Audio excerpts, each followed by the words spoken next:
evening, everyone. It is wonderful to have you with us, and hi to all of you who are with us virtually on Facebook Live.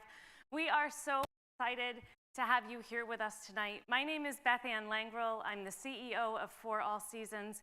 We are your behavioral health and rape crisis center for the region. Our office offers therapy, psychiatry, advocacy services, and education to any of the community, regardless of anyone's ability to pay. And you all are here this week as part of what's called our Give With Your Heart campaign. This is a huge opportunity for us to be able to tap into the goodness in people's hearts, and the money that we raise during this week allows us to continue to provide the services that folks need, whether they can make the copay that comes along with their insurance, whether they don't have insurance, or maybe they're underinsured, or just in a time where they've hit a difficult place in life and need some assistance. And so part of what we've been doing over this past 2 years is really digging in differently, because we know that COVID has affected everyone differently. We know that no matter whether you have a mental health diagnosis or whether you're someone who was seemingly doing just fine before COVID, we have all experienced mental health symptoms differently during COVID. And prior to COVID, I had the great fortune of seeing our speaker in New York City, and Nataly Kogan was the keynote. I had no idea what I was getting into with the conference I attended, and this amazing woman gave this amazing talk, and there was such an energy. And at the time, Nataly had written a book called Happier Now. And I went out into the lobby and I said, I need a copy of a book for all of my staff. And so Nataly proceeded to sign, what was it, Nataly, like 27 or 28 books. She signed all the books, and we booked her to come in March of 2020. And so we know how that went, because that didn't quite work out as we thought. So we've been waiting and waiting, and I honestly will say that I think that timing is everything. And Nataly just released a new book called The Awesome Human Power. And I think what you're going to hear tonight is really what we all need to hear right now. We are stressed, we are overworked, we are underslept, we are trying to make everything work. Working moms are struggling, our children are struggling, and tonight is really about For All Seasons giving back to you, our community. It's a moment where you can just focus in on you. And Nataly and I were just talking, she's done over 300 talks in the last 2 years. She's a best-selling author, she is a speaker, she's a mom herself, and she's someone who's going to share a little bit with you tonight with tools and strategies and her own story of how life shifted for her when she started to do the work that she's here to do tonight. So it's with great pleasure that we introduce Nataly Kogan. Thank you. She's the best, isn't she? Hi, everyone. I'm so grateful you're here. I'm so grateful. Where are my cameras? Well, you're all here. What a joy. It is 2 years, right? It has been 2 years. It was supposed to be March 2020. I'm so grateful that we get to be here today. And as Beth Ann said, I remember a meeting. I remember this light, which is this amazing human, coming out after my keynote, and I was sitting signing books, and she said, oh my God, I need to help my team. I need this book for my team. That's the kind of person Beth Ann is, and I'll never forget that. We are going to do questions. I just want to let you know. So I love questions. Beth Ann and I are going to do questions. So if you have questions, if you're watching us, there's a way for you to submit them. I just give you this in advance, because whatever I'm talking about, if you have a question, you have time to ask it. You get to ask me anything. But I want to start by telling you something. And I know Beth Ann. I got to meet a few of her team, but mostly I don't know you, and I definitely don't know you virtually. But I'm very confident in saying the following. I believe that there is an awesome human inside every single one of you. And I mean something very specific by that. I believe that we're all awesome. Every single one of you has a capacity to be a force of good, to create something meaningful in this life, to truly bring your uniqueness into the world. But we're also human, which means we need to take care of our energy. We need to take care of our mental health.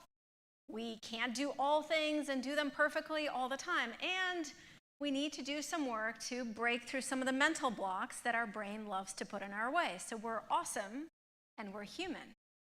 And it's the only way that we get to share our awesomeness with the world is by honoring the human in ourselves. You know, you may have heard this, but Michelangelo, the famous sculptor, used to say, well, the story goes, he used to say, that when he sees a piece of marble, the sculpture is already in it.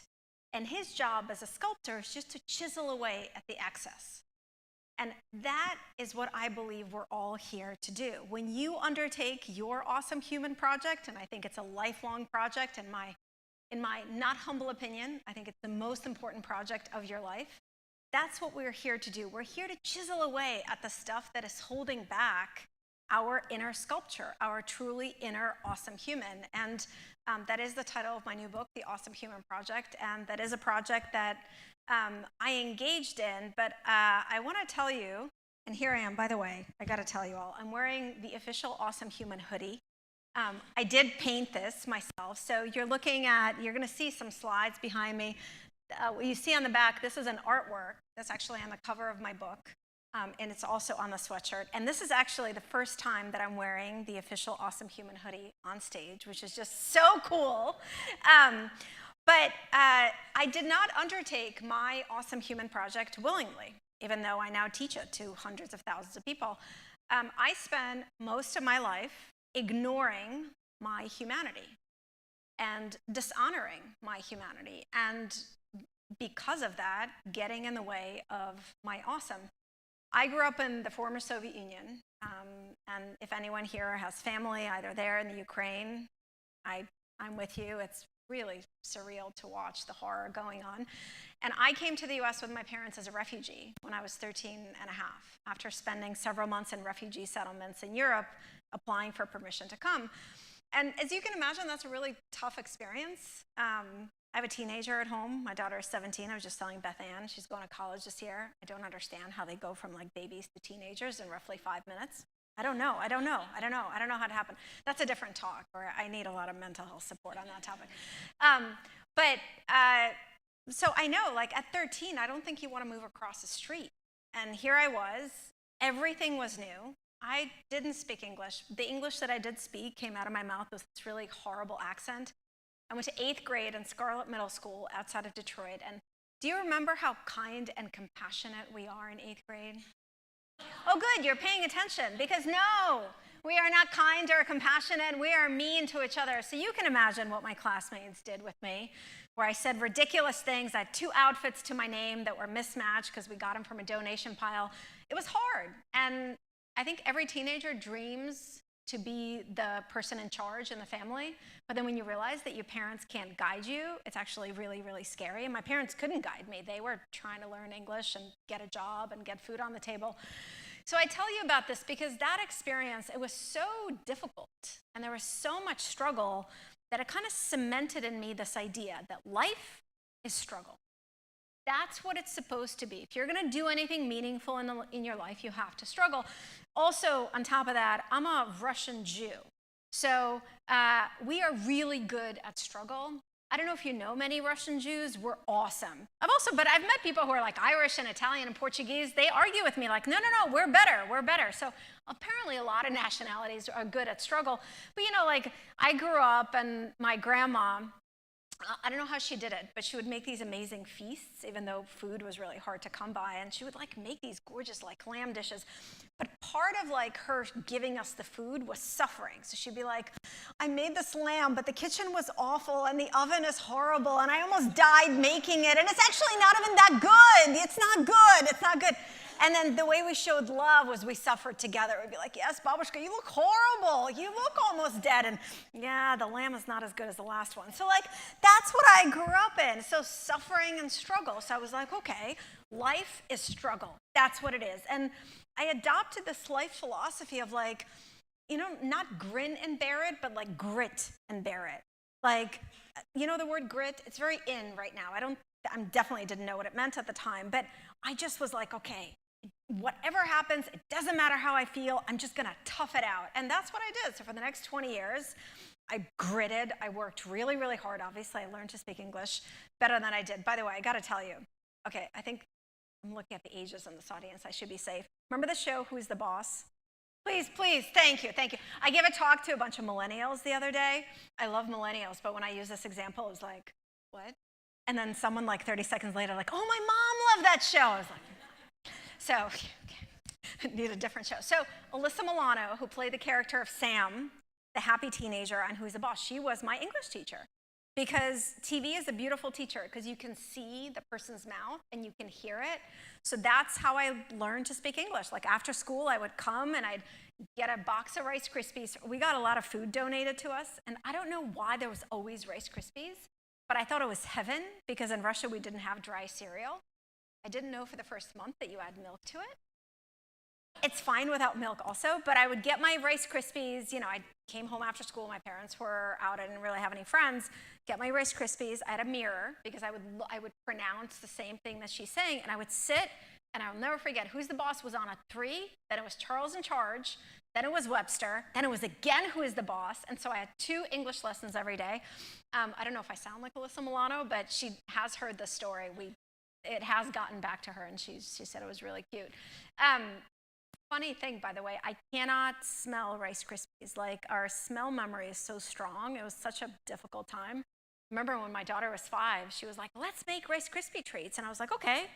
And as soon as I opened the box, like I got all the memories came back, which is very interesting. So I haven't had Rice Krispies in 30 years, but it was fantastic. So I worked really hard, obviously learned to speak English. I had a series of really incredibly impressive jobs. I graduated the first in my class at college. I did all the things, and I'm really proud of all the things I achieved, you know, especially given where I came from. But never in a million years did I think about things like, how do I feel? Or even acknowledge that I was a human being that maybe had emotions or that had some emotional or physical needs. I sort of treated myself as, I don't know, like a military sergeant would treat someone. You know, just go, go, go, complete, again, ignored my humanity. And I thought I was doing it the right way, by the way. As a mom, I became a martyr.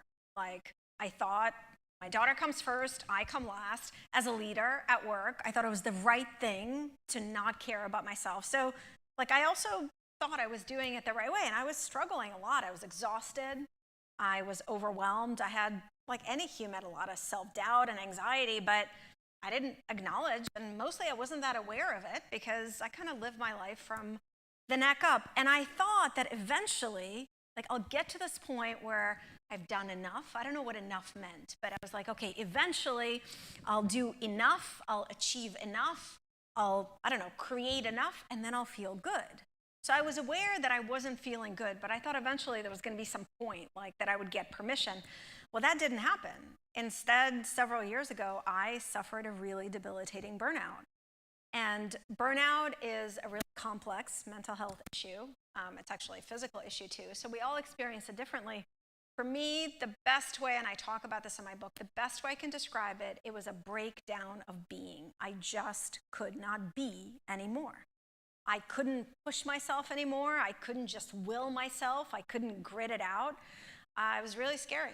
I've done some really scary things in my life, and that was the scariest time in my life because I couldn't function as a mom or as an entrepreneur, as a leader. By the way, I was a founder and CEO of a company called Avalon.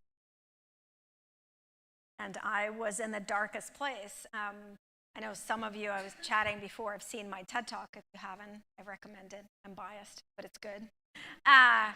But it's, you know, sometimes I put up a photo of it, and here it is, like the pinnacle. I'm doing this great TED Talk. My family's in the audience. It's hugely popular, and I get to tell the story of how I went from a refugee to creating this company that is helping people live happier. I'm not sure I remember the TED Talk. I'm not quite sure what I did the rest of that day. I heard that I shook hands for 4 hours, but I was hardly functional. That's the other thing I want to mention about burnout and mental health issues. Sometimes the person doesn't look like they're struggling. I looked very shiny. I think people close to me could recognize it, but on the outside, here I was giving a TED Talk. So my life as I knew it broke, and I as I knew it broke. And if I had been honest with myself, I actually had been burning out daily for years. And for me, what this meant was, and these are some really common signs of daily burnout, I started to resent this work that I actually really love.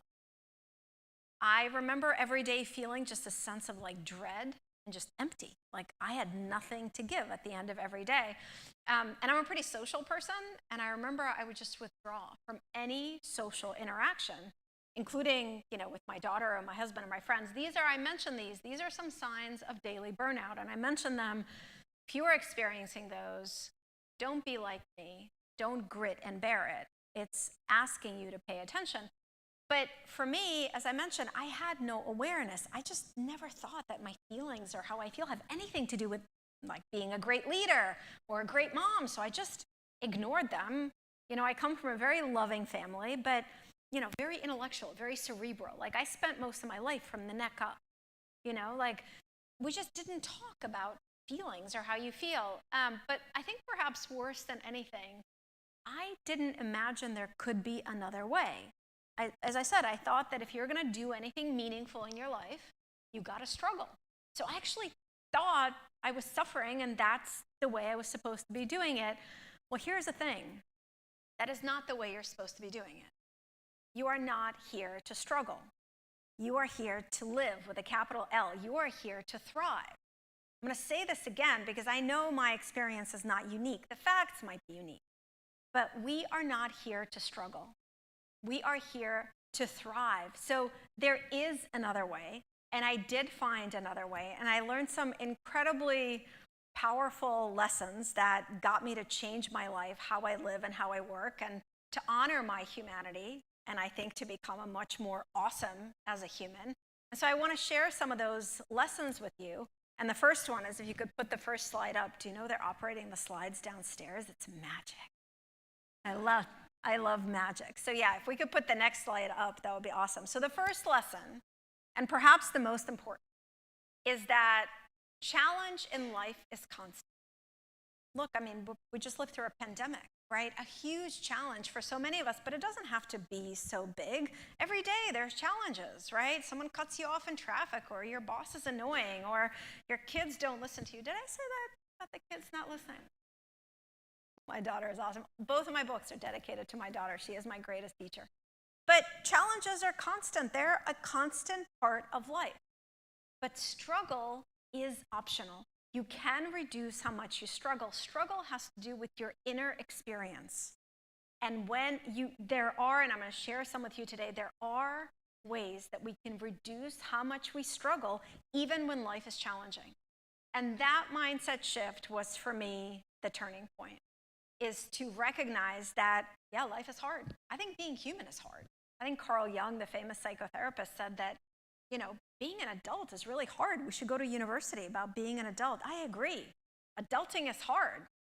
I said this to my daughter, actually. I was like, I know you're in a rush to hurry up and like grow up, but adulting is hard. And she was like, Mama, I know, teenagering is hard already. So being human is hard, life is hard. But you can learn how to have a better inner experience. And not only does it feel good when you struggle less, and I think it's a really wonderful goal to feel good, but it's more than that. When you struggle less of your energy is going into the struggle. So you have more energy, more of your intellectual, creative, analytical, more of your awesome human capacity to actually do the things you want to do, to actually work through the challenges in your way. So this was for me, and this is why I'm so thrilled to share it with you. This was the turning point. And I really want you to take this and now and later think about what that means to you and how does that change your mindset around challenges, because they will always keep coming. The second really powerful lesson I learned, and if we could put my next slide up. This is so cool. I say words and things happen. Thank you. The second lesson I learned is that you can take charge of your emotional fitness. And that's actually how you reduce struggle. The way to struggle less, even when life is challenging, is to improve your emotional fitness. Now, I'm going to tell you exactly what I mean by emotional fitness. The way that I define it is a skill, and it's really important that it's a skill. Like any skill, you can improve it through practice. So it is a skill of creating a more supportive relationship with yourself, your emotions, and as a result with other people. I'm going to say it again because I actually haven't heard anyone else define it. Emotional fitness is a skill of creating a more supportive relationship with yourself, your thoughts, your emotions, and as a result with other people. Think of physical fitness, right? We all know that when you improve your physical fitness, you have greater endurance, right? If you want to run a marathon, you probably should improve your physical fitness. So what do? I don't know, you probably work out more, eat healthier, get fresh air, get more sleep. You improve your endurance, right? Emotional fitness, when you improve your emotional fitness, you're improving your inner resilience. I want to give you my definition of resilience because I misunderstood it for most of my life. I always thought resilience was about being tough. I thought I just need to be a tough cookie, not let anything get to me. Resilient people, they don't get down, they don't feel sad, they're just strong. No, that's a bunch of BS. That is wrong. My favorite definition of resilience is your ability to positively adapt through adversity. And the most resilient people, research shows, actually feel all of their difficult feelings. It's not that they don't feel sad or stressed or anxious. It's that they feel those things fully and they know how to support themselves to get through them. And the way to do that is to improve our emotional fitness. But again, it all comes down to creating a more supportive relationship with yourself because then you know how to support yourself through whatever challenges come your way. So I actually want you to think right now for a minute and answer this question for yourself. I'm not going to ask you to tell me. This is a conversation between you and you. How would you describe your relationship with yourself? Actually, let me see a show of hands. How many people have ever asked themselves this question about your quality of your relationship? Okay, I have 2 people out of a lot of people. And I hope you're all raising your hands on virtual too. I can't see you, but I can feel you. Also, everyone on virtual, please stop looking at your phones. Half of you are ignoring me right now because half the time our brain is focused on something other than what we're doing. So I love you, but stop looking at your email and your to-do list will be there when we're done. So this is time for you. I call this out with love, but it's true half the time. So half of you are ignoring me right now too, even though you're looking at me so lovingly. So half of you are thinking about, what didn't I do today? What do I got to do after this? I forgot to call my mother. I need to send my email. That's just the human brain. I say this with love, but you have the power to say, no, come back here. So it's a really important question to ask ourselves. What is the nature of my relationship? Most of us never thought about this. I think if anyone asked me this question before I burnt out, I would just think it's the most, who cares, I would say. Who cares about my relationship with myself? To be a great human, I should have a great relationship with my daughter and my husband and my team, right? Well, the way that you treat others is rooted in how you treat yourself. That is a truth that I had to learn the painful way. I thought that I could have this awful relationship with myself. And again, I mentioned to you, my relationship with myself, my answer to that question would probably be a combination of a drill sergeant and the harshest judge. That's the way that I treated myself for most of my life until I burnt out. Whatever I did, it was never enough. The drill sergeant always said, no, give me 10 more. And then the judge, it was I was always looking out, and whatever I did, it was never good enough. If I made a mistake, it was like the cardinal sin, and just that judge would just be in there. That was my relationship with myself. It was awful. I truly treated myself in a way that I wouldn't treat anyone else. But I thought that was different, that I thought that never came out in my relationships with others.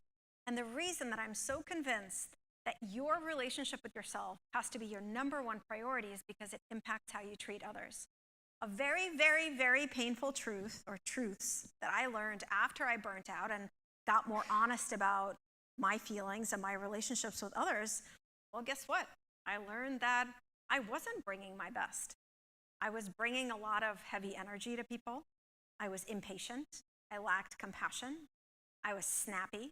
I expected perfection from everyone, and when I didn't get it, you didn't want to be around. Not because I was a mean person, but because that is how I treated myself. And so I want you to really think about this question of the nature of your relationship with yourself, because it is at the core of your ability to get through tough times. It is at the core of your ability to do what you're dreaming about in this life. And it's also at the core of how you treat others. And that's something we tend to forget. And the final lesson, so struggle is something we can reduce. Challenge is constant, struggle is optional. Emotional fitness is something we can all improve, and emotional fitness is all about creating a more supportive relationship with yourself, your thoughts, your emotions, and other people. And the final lesson, if we could put my next slide up, was that small shifts, small steps, small improvements in how we treat ourselves, our relationship with our thoughts and our emotions have huge impact. Not just on our mental health or emotional fitness, but actually on our ability to be productive and creative and have better relationships. You know, I remember when I was just like in the darkest place of my burnout, I kept thinking like, okay, that's it. Like, I have to, I don't know, go to Nepal and meditate for the next 10 years. Like, that's, you know, true, laugh. Because it was like my life is so, it's all so bad. I just thought I had to like completely change it. And I think we live in the society, I think we all are a little bit of guilty of that, where we kind of ignore small things. You know, I feel like we always are looking for the big thing. Like I get this question a lot. Like people ask me, okay, like if there's one piece of advice that you would give me to feel better, what would it be? I cannot give you one piece of advice. I have 70, 100. That is not a number, Natalie, but it is a number that I've used since Mia was little. She said it once, so now you're in on a personal joke. Apparently I also say 77 a lot. I can give you lots of pieces of advice. I do not have a magic wand. And I think we all are looking for like the magic. There is no magic, but there is magic in the practicing, in the doing. When you actually practice your emotional fitness skills, every shift to become more supportive of yourself, more accepting of your emotions, becoming aware of how you're feeling, being honest with yourself, every small shift makes a difference. And so that for me was a huge discovery as I started to do the research and try a lot of these things on my own, was like, wow, practicing gratitude every day. When I encountered gratitude, again, my reaction was like, okay, this is ridiculous. I thought gratitude was like that thing you do on Thanksgiving, you know, where you hold hands and you say, thank you for the turkey and thank you for my family, and, you know, then you eat. Like, that's what I thought gratitude was. So I remember starting to read research about gratitude. There are 11,000 different studies that show that when you practice daily gratitude, you dramatically improve your well-being, emotional fitness, your ability to sleep, on and on and on. And I just thought it was really weird. Well, that's not what they mean when they say gratitude. Gratitude is one of the emotional fitness skills that I began to practice, and it's about focusing on the small positive moments in your everyday life. Because unless we focus on them and actually appreciate them, like they don't exist. Because the human brain only has one objective. It is not to make you happy. It is not to reduce your struggle. Your brain only cares about one thing. It wants to keep you safe. And because it wants to keep you safe, it is always looking out for possible danger, physical or psychological. The brain doesn't know the difference. Because it's always looking out for danger, it is very sensitive to anything that is wrong or could go wrong, and it ignores anything that is familiar and good. You know the experience of like you pour yourself a cup of coffee, and then the next thing you know is the cup is empty and you don't remember drinking it? Or you get in the car to drive home from the store or to work, but you actually don't remember the drive, you just remember getting there. That is your brain taking, oh, this is familiar, and it's like it didn't happen. Your brain doesn't want to waste energy on anything familiar because familiar is safe. But there's a lot of good stuff in the familiar. There's a lot of joy in enjoying that cup of coffee, or maybe seeing something pretty on your drive, or a positive interaction you have with someone. But unless you pause and actively feel grateful for it, your brain doesn't register it.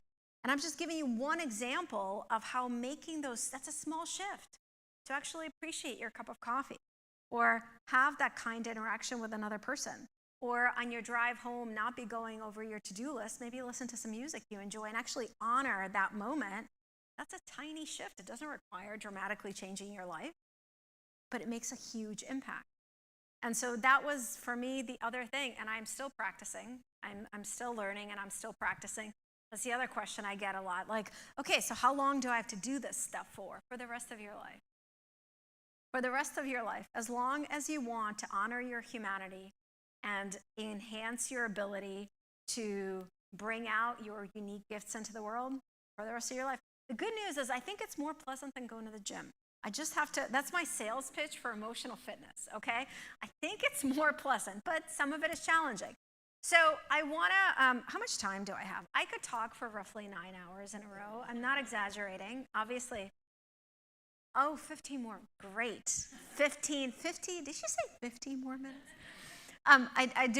Obviously this is a gift for me to be able to do this work, but I have to tell you all, since I've given you a lot of family insider, my family, like when I tell them I'm about to do a talk, one of the last things my husband and my daughter, we have a texting thread.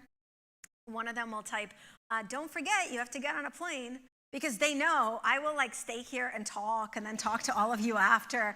I mean, I was in Austin 2 weeks ago giving a keynote. I've never had this experience. They literally carried me out into the car, like, because I was signing books and talking, and this is so meaningful for me to do. They literally, like 2 people slightly picked me up and like put me outside the door, so that was nice. So I wanna, I've mentioned gratitude lightly. It's one of the emotional fitness skills. That's where I began. I do want to talk about another one, and I was thinking which one I wanted to highlight, and I want to talk about self-compassion. Self-compassion is something that, like gratitude, like so many other things, I really misunderstood for most of my life. I thought self-compassion meant I think I am perfect, and I'm amazing, and I never have to change, and I never have to work hard, and I hated that idea. Because I'm a hard worker. I love working hard, and I always want to improve. So I hated the idea of self-compassion. I was ignorant. That is not what self-compassion means. Self-compassion means that you acknowledge that you're a human being, and human beings cannot do things perfectly. Do I need to say this again? Anyone's brain just went, no, but I can. I need to try. Any recovering perfectionists here? I better see all hands up. I haven't met a human yet who is not a recovering perfectionist. So self-compassion means you acknowledge you're a human being. Human beings cannot do all things perfectly. And most importantly, self-compassion means that you treat yourself in a way that reduces struggle and suffering. And the thing about self-compassion is most of us know how to do it. It's kind of most of the time how we treat our friends, right? I'll give you a couple examples. Your friend says to you, oh my God, you know what? I'm so exhausted. I've been working so hard. I'm so exhausted. What do you say to your friend? You are pathetic. I cannot believe how lazy you are. You are tired? That is ridiculous. Go look at your to-do list. You have so much more on your to-do list. No, you do not say that to your friend.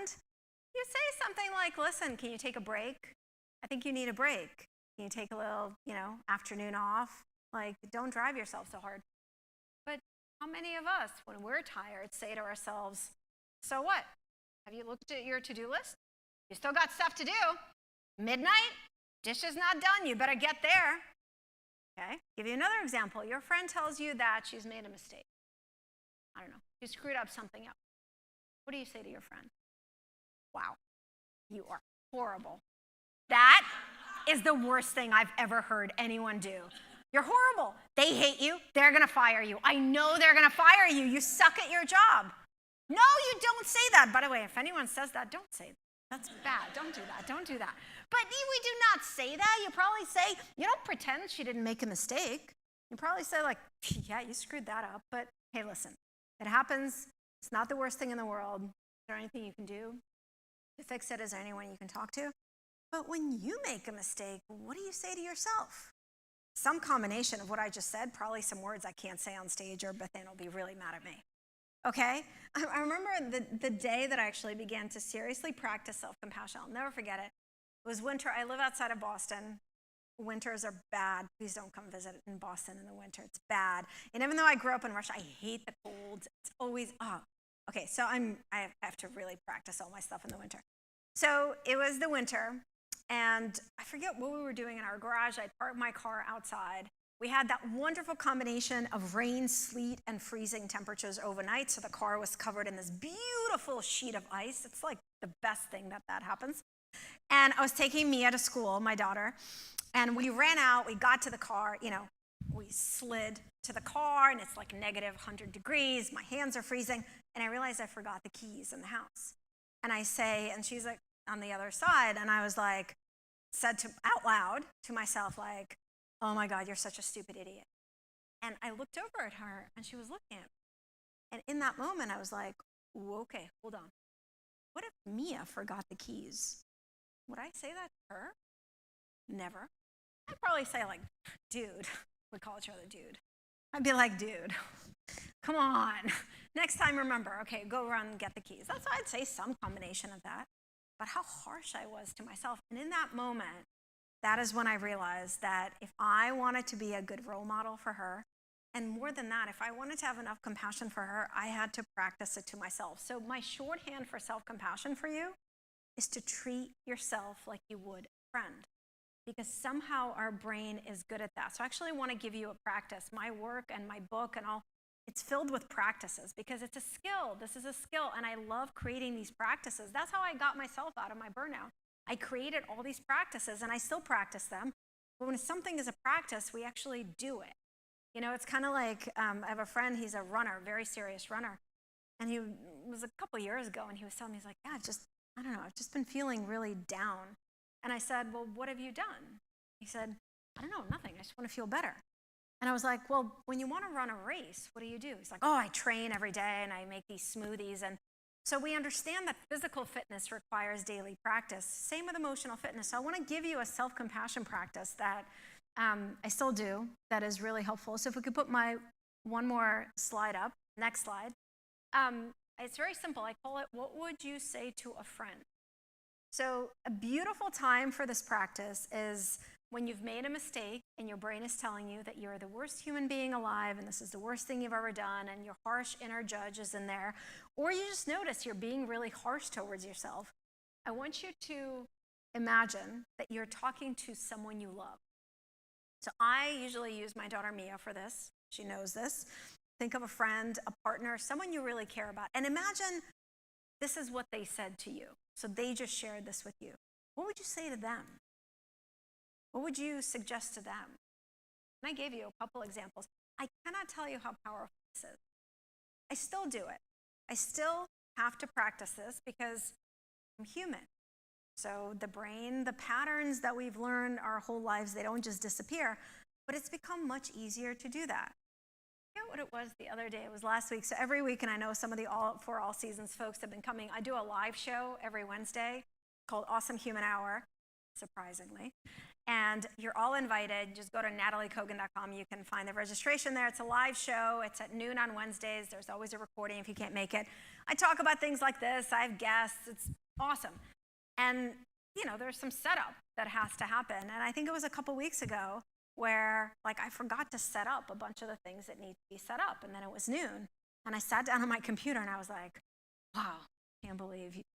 What an idiotic thing to do. And I was like, no.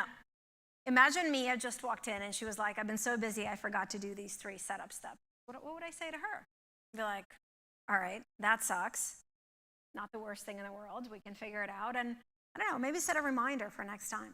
So learning to talk to ourselves like we would to a friend, it's incredibly powerful. By the way, there's a ton of research that shows that when you talk to yourself in a positive way, and by the way, when you do this practice, use you. So don't say I. Actually talk to this friend. When you use you, when talking to yourself that way, in a positive way, it has the same impact as if a friend was talking to you in a supportive way.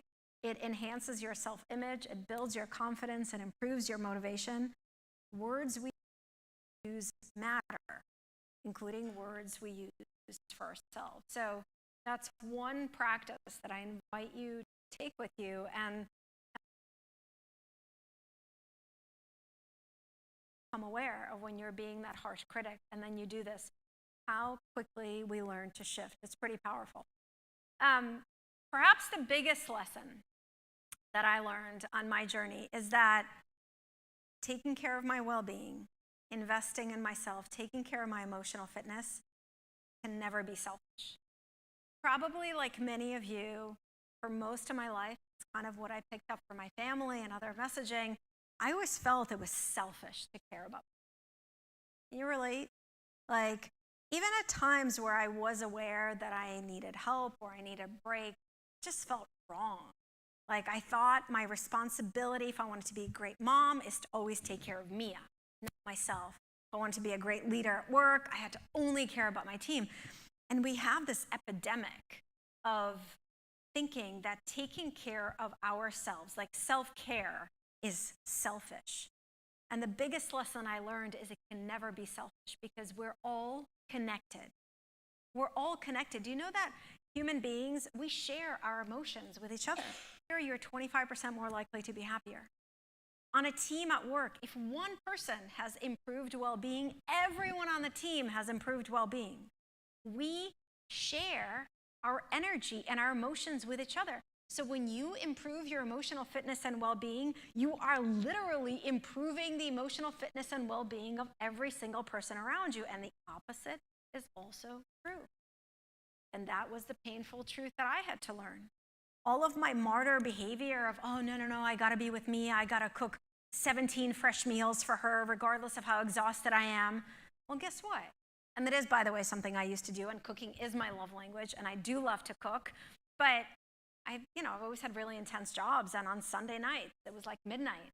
I would stand there and I'd make these home-cooked, complicated, fresh meals for the week because I didn't have time during the week, like to be on time. And God forbid, Mia would have like gnocchi from Trader Joe's, like one of her favorite things now.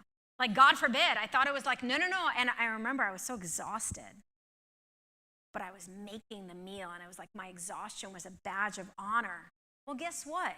I served those meals to her with that heaviness, with exhaustion, with being snappy mommy. I am sure she would have rather had some gnocchi and me more relaxed.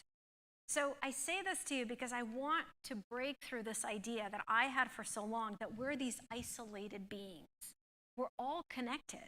We impact people, and if you could put my next slide up, this was the hugest lesson for me, that we impact each other not just with our words and our actions, but with our feelings and our actions.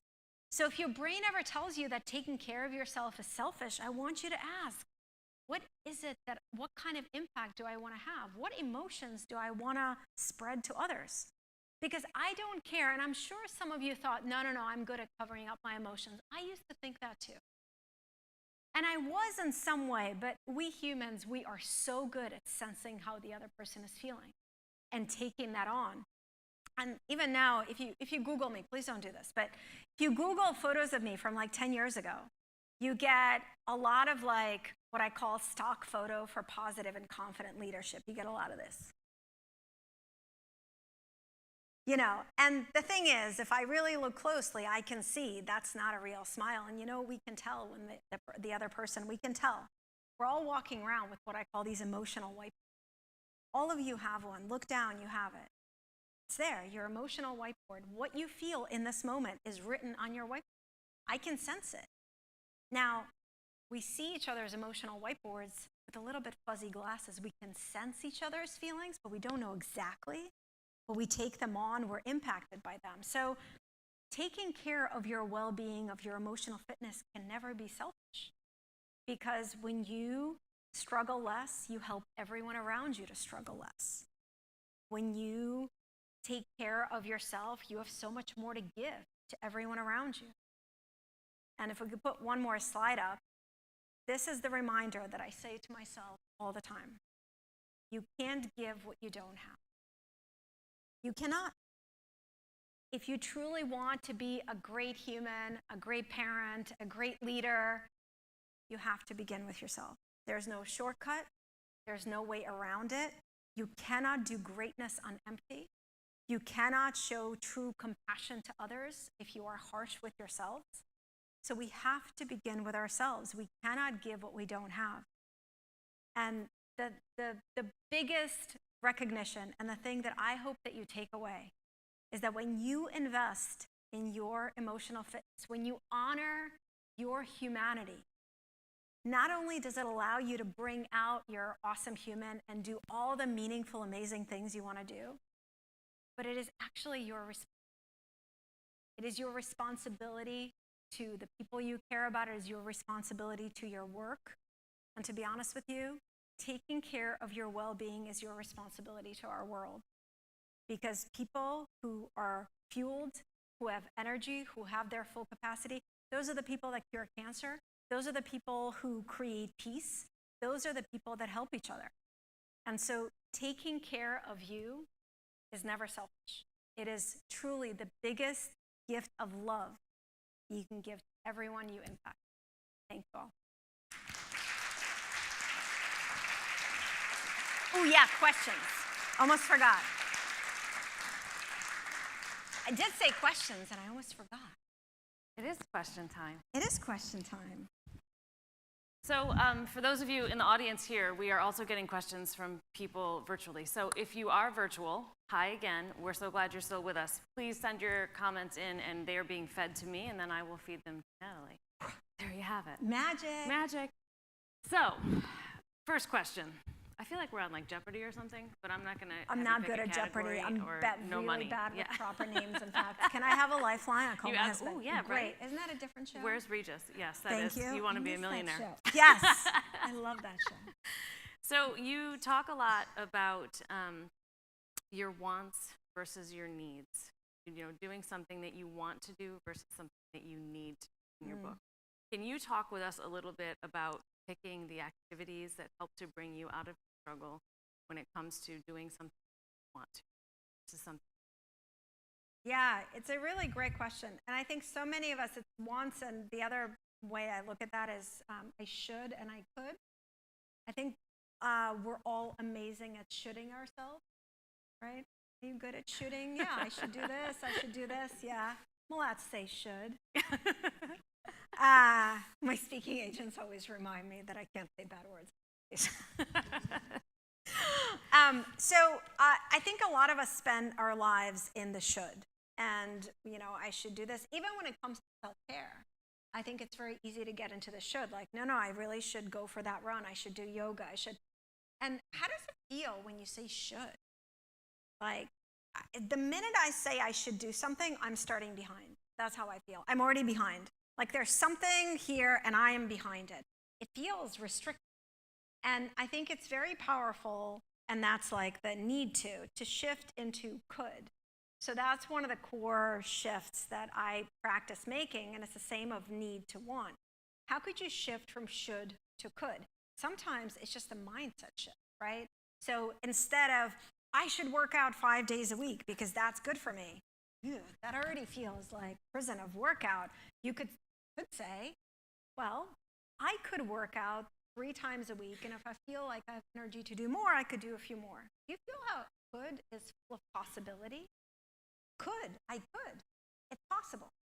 Or, I hear a lot like, I should do this stuff for my work before the end of the week. That's a sucky place to be, because then you're just always should. And by the way, my book and my work is filled with science. I'm a geek. I love science. I read research. My father is a scientist, so I read research for fun.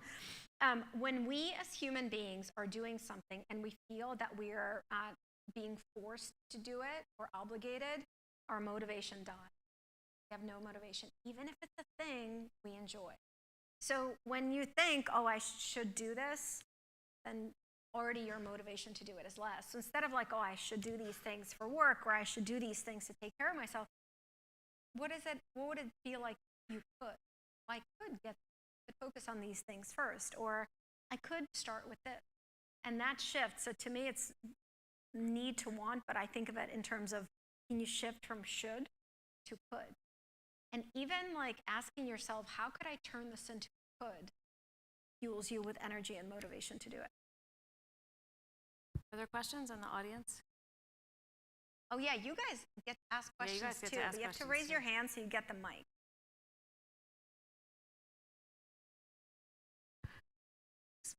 Odd question, but I love odd questions. I would hope we would all talk to friends kindly. But I have some people in my life I'm trying to influence, and they don't talk to their friends nicely. They talk to themselves crappy, and they talk to their friends and to their parents crappy sometimes. No.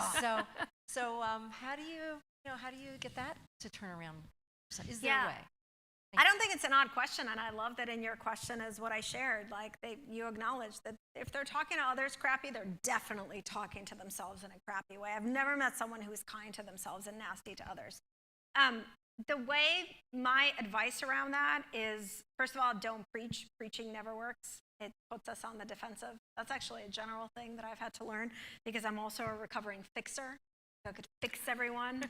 Thank God my husband and I have been together for 25 years. Boy, I spent a lot of my life fixing what didn't need to be fixed.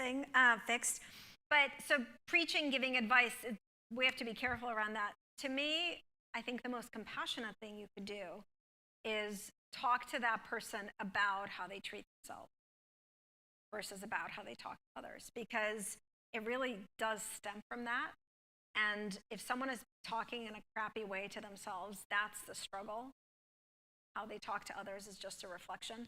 And this is actually something I think very humbling to learn. You know how we go through life and we sort of always feel like, or we think, oh, people are judging me. Most of us humans are just spending most of our time in our own stuff, in our own struggles, in our own stuff. And so the way they're talking to others is a symptom, if you would. So I think the most compassionate thing you could do is to talk to them about how they talk to themselves and to encourage them to develop kindness towards themselves. And the outcome is pretty amazing. And I actually speak from experience. It's not that I wasn't a nice person before I burnt out. I feel like I've always been a nice person, but I definitely snapped at people. I lacked the ability when someone would share something challenging with me. I didn't know what to do with difficult feelings because I didn't know what to do with my own. So I would just launch into that fixing mode, which feels crappy. So I was that person. It's not that I was unkind, but I wasn't very warm and compassionate. And so that's really changed. And I've had a lot of feedback, including from my husband and my daughter and people in my life. But it changed not because I try to change how I treat them. It changed because I changed how I treat myself. I think it's a great question. Can you talk about if you have a bad day? In the book, you say if you have a bad day, you can edit your story. Yeah. Can you talk a little bit about that piece? Because for me, that's one of my favorite parts of the book. Yeah. So one of the core emotional fit skills is to learn to edit your thoughts. And this was another huge insight for me, is the recognition that just because my brain gives me a thought doesn't mean it's some accurate description of objective reality. Not at all. Our brains have lots of filters through which they filter stuff. I mentioned a bunch, right? Our brain has a negativity bias. It always focuses on everything that's wrong and ignores things that are right. Our brain also has lots of other filters. You've probably heard of confirmation bias. If you believe something, your brain is going to find a lot of support for that. In a way, we don't see things as they are. We see them as we believe they are, as our past life experience has taught us. And so we have to recognize that just because our brain gives us a thought doesn't mean we have to go along with it. And one of the core concepts and that really changed my life and that I teach is how to become an editor of your thoughts. You are the editor of your thought. Like a good editor, a brain gives you a thought, okay, ask a couple questions. So like when you have a bad day, right? We've all been there. And by the way, I just want to say it's totally fine to have a bad day. Some days are just no good, very bad days, like that book, and they suck, and that's great. And then the biggest win is that it's over. Fantastic. Like a big part of honoring the human part of your awesome human is recognizing some days suck, and that's it, and you got through it, and amazing.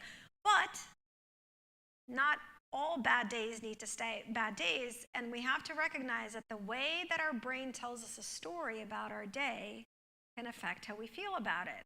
So I'll give you an example. I had a really bad day on Friday. What happened? I forgot I had an acupuncture appointment. So I was late. I hate being late. I grew up like punctual, so I was late. Something got really screwed up at work with one of my speaking engagements.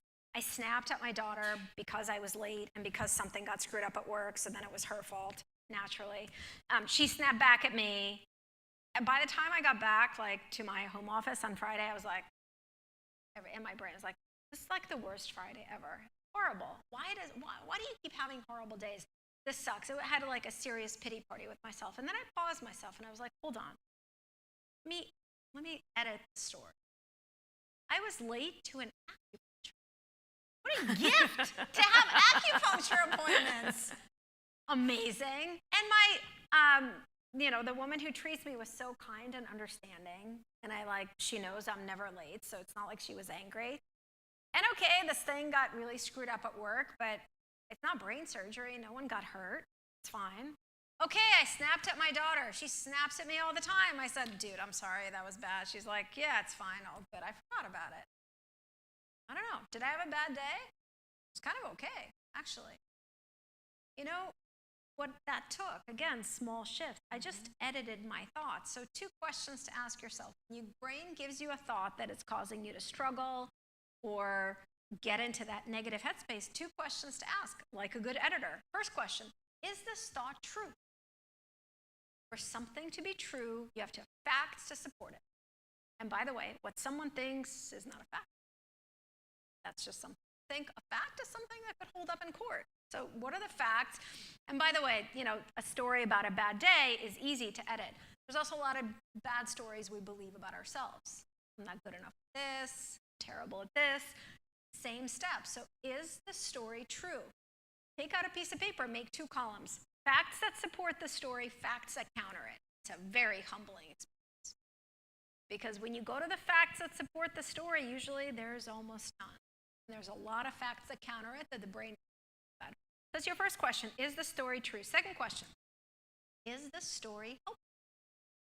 Like, does sitting around and telling myself what a horrible day I had, and of course I have to text my friend about my horrible day, and then I tell my husband about my horrible day, and make sure my mom knows about my horrible day, and my mom didn't react the right way to my horrible day, so it's a really horrible day.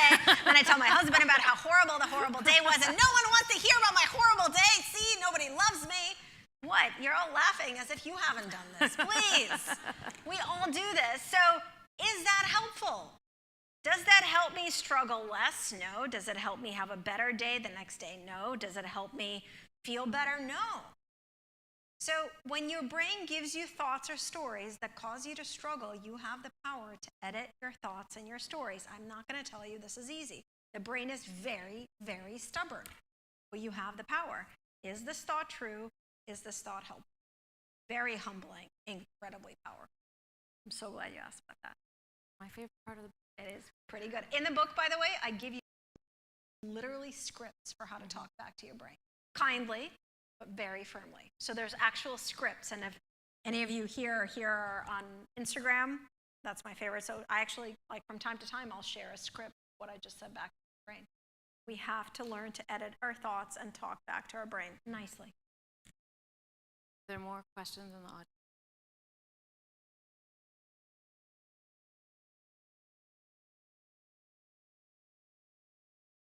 Okay, but circling back on that, what if you have a bad day and you're telling your brain it's really not that bad of a day, but you want to go home and you have to get it off your chest because if you don't, you're not going to sleep. So you want to just like air it out. So those are 2 Is different that okay? skills. Yeah, of course. As I said, some days suck. Some days are bad. And sharing your feelings, acknowledging, I talked about this, a big part of emotional fitness is actually learning to accept your difficult feelings. And let yourself be sad or upset. Feel Actually, your feels. Yeah, That's what feel we the say feels, in our but job. also acknowledge. When we acknowledge our feelings, so we actually name the feeling, it reduces their intensity. I've done a lot of research on this. So acknowledging your difficult feelings is not going to let you stick in them longer. It actually, like, yeah, I'm stressed. When we do that, we reduce the intensity and the time. So it is absolutely really important to acknowledge how you're feeling. If you want to share it with someone, great.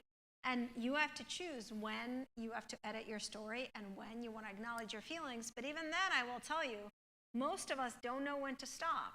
So we go from airing out our bad day to weaving a really big story about our bad day. So that's another practice. So when you're sharing your bad day with a friend or a partner, we know the difference. You all know. That's why you're laughing. We all know when we cross that line.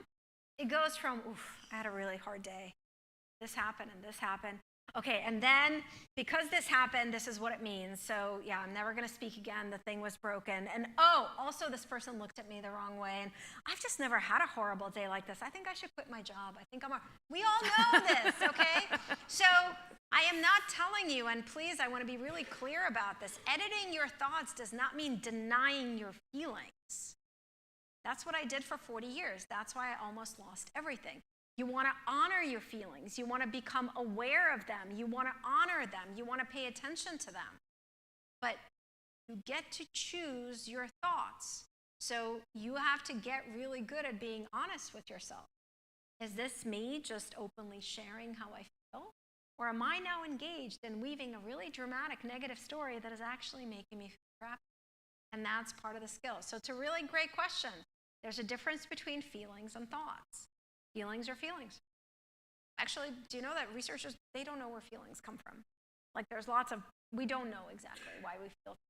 There's lots of explanations, but pretty mysterious. What you feel is what you feel. Honor your feelings, accept them, acknowledge them. But your thoughts are a different matter.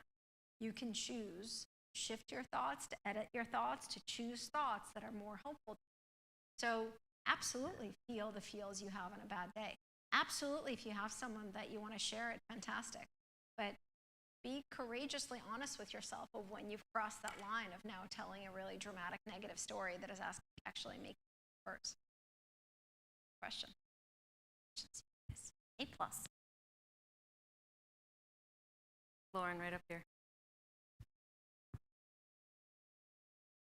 So the thought of burnout is, I think, one of those words that people are afraid of, and especially as a woman in the business world, as an entrepreneur. I'm just curious that when you felt that, oh my gosh, I'm there. How did you kind of really get yourself kind of back? You know what I'm saying? Oh, I know what you're saying. Not elegantly.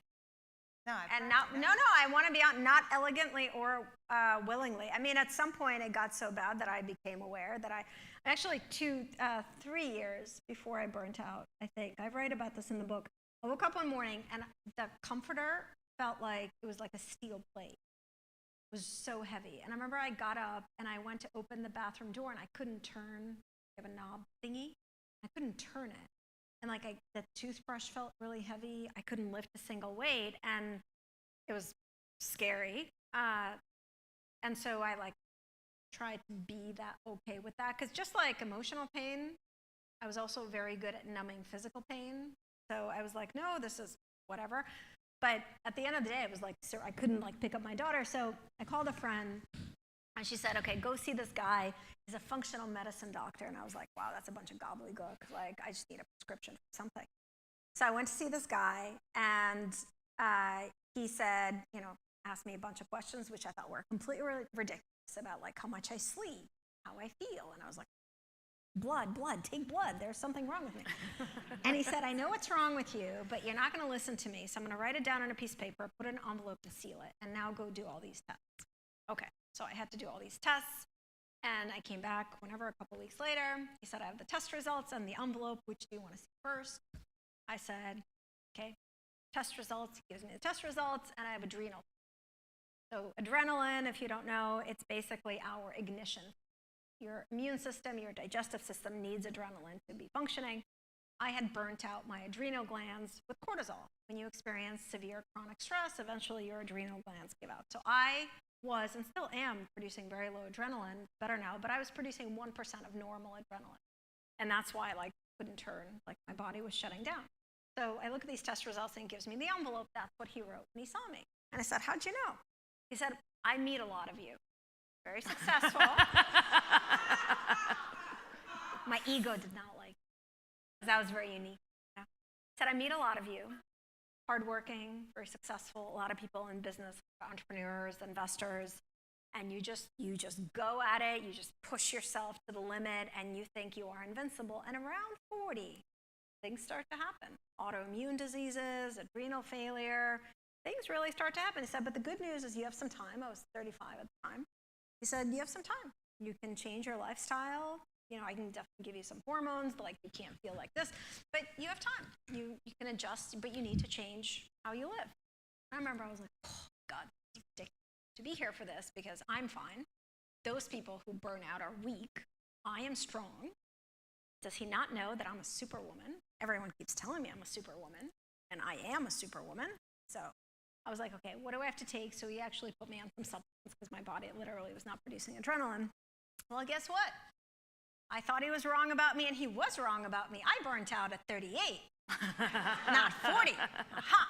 I tell you the story story because that should have been a big glaring red flag. Was it? No, because there's so much shame around burnout or not being able to go 1,000 miles an hour. And when I really was at the bottom in this darkness, like I said, it wasn't like some elegant, okay, now I need to change my life. No, because there was shame and denial, and I felt like a failure of a wife and a mother and an entrepreneur and a human being. And it was my investor, I write about this in the book too, maybe in my first book. It was my investor, Mike. We had a lunch one day, and I'm yapping, going on about business. And by the way, business was going through the floor. Everything was suffering because we are all connected. We are all connected. So he says to me, I need you to stop talking, and I need you to understand that you are not okay, and you need to go.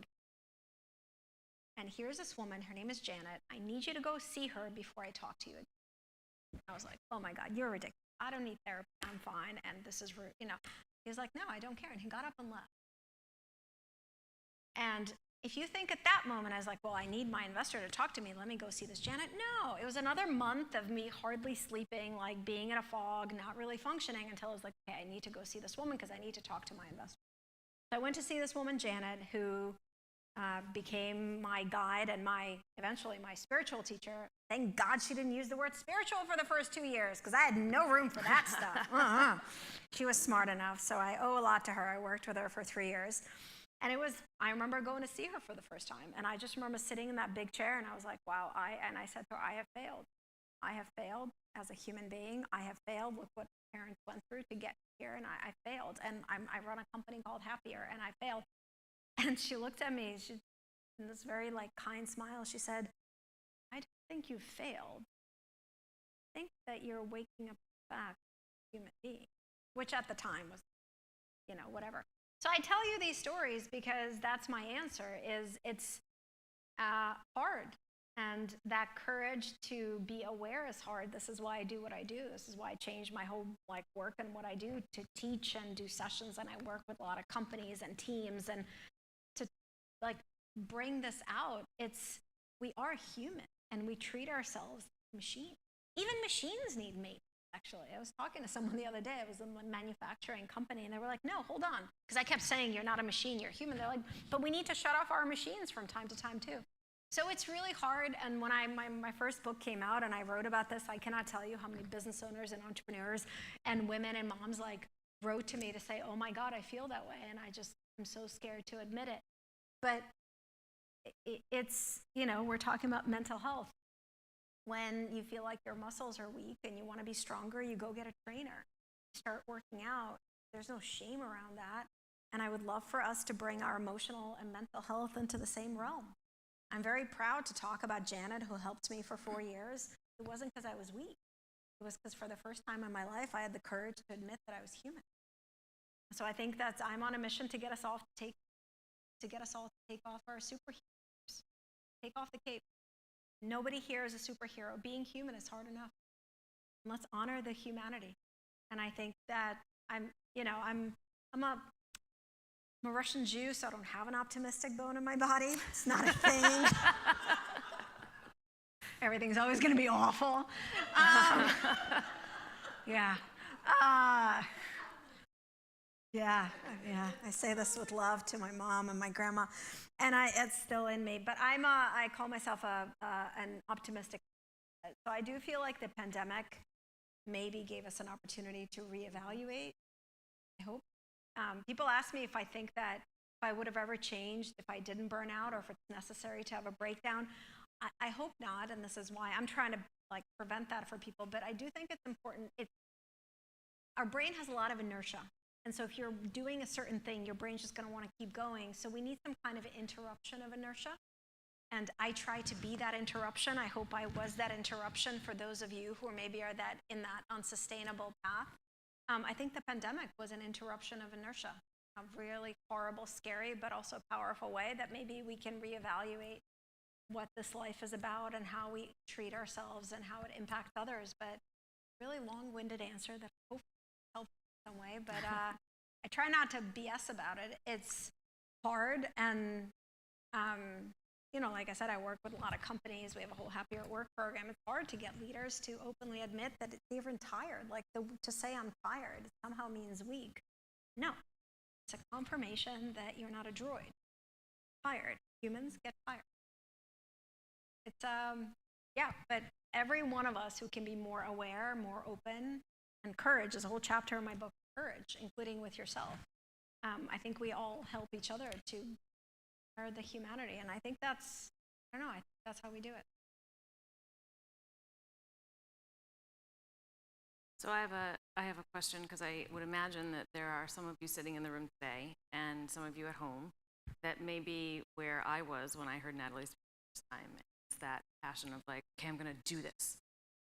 What's the first step? And how do all of the folks that are listening to you tonight take that first step? Because I know for me, I had to really dig into some of your reading, but it was a lot of, holy moly, I have a lot of work when I first started this journey.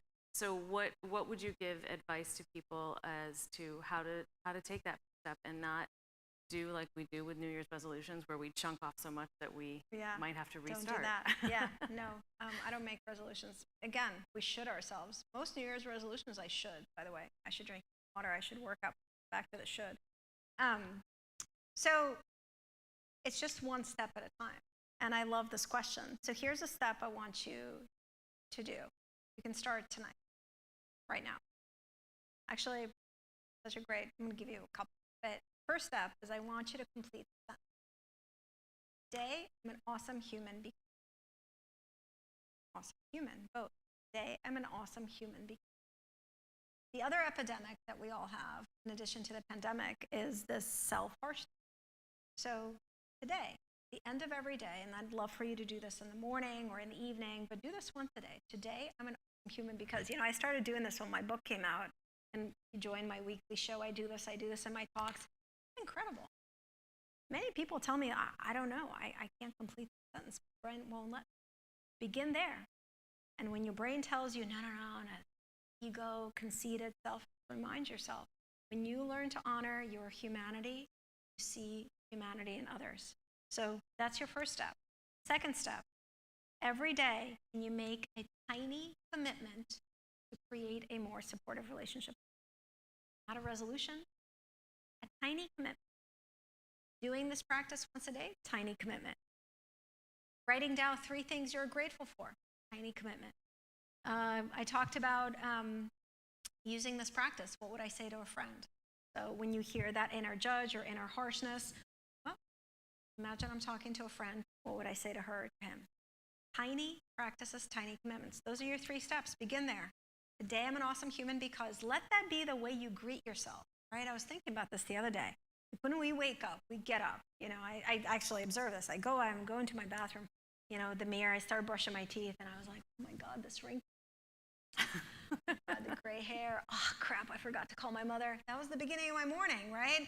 We all get up and start criticizing ourselves, right? How many of us get up and like, oh, I look great. I feel perfect. I got all my stuff done yesterday. No, we don't do this. Why not? Why not? Why do we think it is so much more productive to criticize ourselves? I know what some of you just thought, because it helps you improve. I'm going to use this word. I call bullshit on that. I call official bullshit on that, because do you know how many studies show that self-criticism motivates you to improve? Any guesses how many studies? 0, literally 0, and I have looked for them. Self-criticism does not motivate you to improve. It reduces motivation, it reduces resilience, actually gets you to sabotage your goals. You know what helps you to improve? Self-compassion. So begin with that simplest thing. Today, I'm an awesome human because. Greet yourself that way. So when your brain goes, oh my God, didn't do this, you say, hold on. Today, I'm an awesome human because I remembered to practice this, right? Start there. Gratitude, 3 things you're grateful for. You're training the negativity bias, and the negativity bias applies to you too. And what would you say to a friend? 3 tiny steps, 3 tiny commitments. But overall, the question I want you to ask yourself every day, and this is where it begins, and this is how we do the work. I do this still. What can I do today to create a more supportive relationship with myself, my thoughts, my emotions, and as a result? You will always have an answer. Ask that question. There are no dramatic changes. I am still Nataly. I still do the stuff. I've actually never worked harder than now. I just have a completely different inner experience. I do this stuff all the time. And the cool thing is when you begin to practice this, you start talking about how you're practicing to your families, your friends, your teams. When you don't practice, they'll remind you. It was the other day, forget what I was looking, what was I looking at? Oh, was this some art workshop that I wanted to sign up for? And then I was like, I don't know, it's like 4 days. And Mia was there, and I was like, and I only have 5 months till you go to college, because like some drop-dead deadline for me. I don't know if I want to go. And she looked at me and she said, well, what would you say to a friend? My best friend Sharon, she said, if Sharon was telling you she wanted to go to this 4-day yoga, Sharon loves yoga. She wanted to go to this 4-day yoga retreat that would like bring her a lot of joy. What would you say to her? And I was like, you know what? It's so annoying when you're right. The cool thing is when we practice, it spreads. It really spreads. And just take those tiny steps. Make that daily tiny commitments to create a more supportive relationship. That's how I began. I still do it every day. There are no dramatic changes, but I am dramatically different. My inner experience of myself and my days and my work and the challenges is fundamentally different. I really do struggle less. Are there days where none of my skills, I don't want to use any of them? Yep. There are those no good, very bad days and that's okay too, but then I have enough self-compassion to recognize, like, I wanted a pity party yesterday. And that's okay too, but I have a fundamentally different inner experience. And as a result, it's all as a result of these tiny, tiny commitments, tiny steps that I still take every day. And it's really amazing to also see them in my relationships with others. So begin there. I didn't give you homework, I gave you a little bit. It's your homework.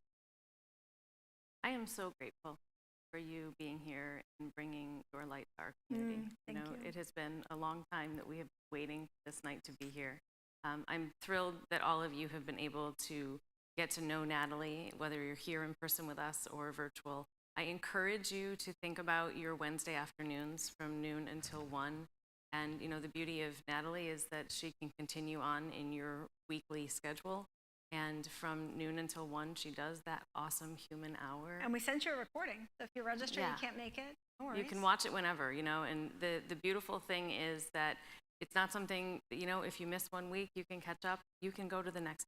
And so let's just give them that website so they have. Yeah, NatalyKogan.com. That's your place. So you go to NatalyKogan.com for all things. Also, if you text the word awesome, obviously, to 66866, I always feel like I should say that in that voice.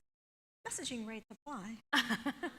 So if you text the word awesome to 66866, you will get an email with a link to a page that we put together on my website, which has like videos you can watch, handouts, all kinds of goodness that you can keep practicing, and I'll remind you to go register for Awesome Human Hour.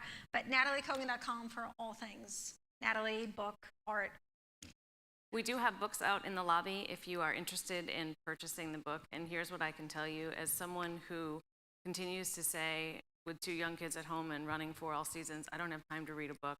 Even if you read a page a night, it is an amazing book. There are wonderful skills. The light of Nataly shines through in that book. I hope that you have absolutely had a wonderful time. I want to thank you again for being here. I'm so glad that you came to our little piece of the world. I'm so grateful for you. Thank you all. Thank you all at home. Goodbye, It was great. everybody. Thank you. Thank you all at home.